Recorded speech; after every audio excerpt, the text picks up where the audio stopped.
السلام علیکم ورحمۃ اللہ وبرکاتہ۔ الحمد للہ رب العالمین والعاقبۃ للمتقین، الصلاۃ والسلام علی رسولہ الکریم وعلی آلہ واصحابہ ومن تبعہم بإحسان الی یوم الدین، اما بعد۔ اعوذ باللہ من الشیطان الرجیم، بسم اللہ الرحمن الرحیم۔ قل هو اللہ احد اللہ الصمد لم یلد ولم یولد ولم یکن له کفوا احد۔ رب اشرح لی صدری ویسر لی امری واحلل عقدۃ من لسانی یفقہوا قولی۔ اللہم لا حول ولا قوة الا بک۔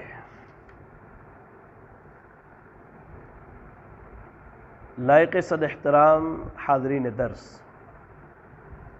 آپ سب کا استقبال ہے ہمارے اس آن لائن درس میں، جس کا عنوان ہے سعادتوں کا سفر۔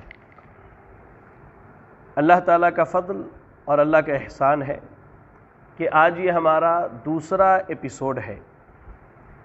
الحمدللہ اس سے پہلے کے ایپیسوڈ میں ہم نے جس موضوع پر بات شروع کی تھی وہ موضوع یہ تھا کہ توحید عین فطرت ہے، یعنی اللہ رب العالمین نے تمام بنین و انسان کی فطرت میں توحید کو ودیعت کیا ہے، جاگزی کیا ہے۔ ہاں یہ الگ مسئلہ ہے کہ بعد میں اس کے ماں باپ، خاندان والے، سماج والے، اس کے رشتہ دار جو ہے اسے توحید سے پھیر کر اس کے باپ دادا کے دین پر لے کر چلے آتے ہیں۔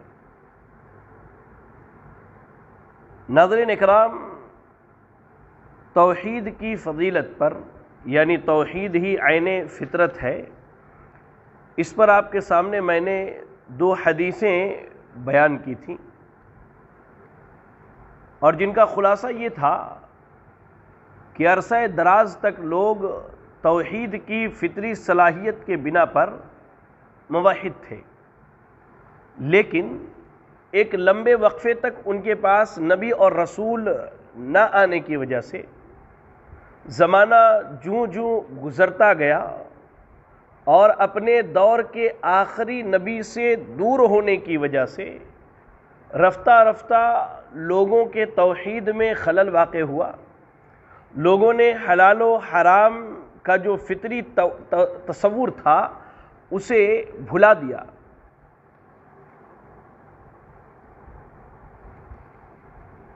سیدنا عیسیٰ علیہ السلام کی بعثت سے پہلے اگر دیکھا جائے تو بنی اسرائیل اور دیگر اقوام کے اندر بہت زیادہ بگاڑ پیدا ہو گئی تھی۔ پھر اللہ تعالیٰ نے عیسیٰ علیہ السلام کو بھیجا۔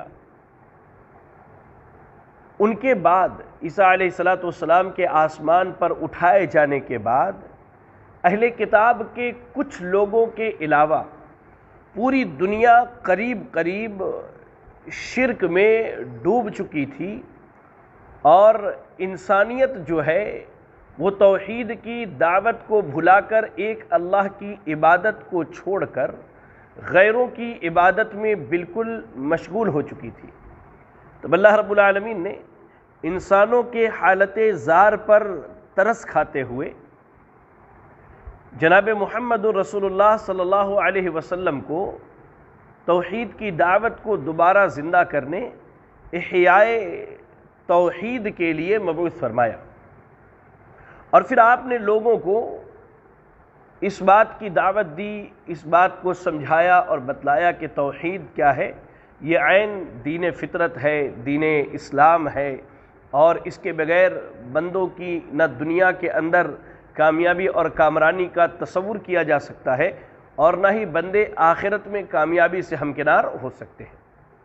چلیے، توحید عین فطرت ہے، اس باب میں انشاءاللہ آج ہم مزید کچھ صحیح احادیث آپ کے سامنے پیش کریں گے۔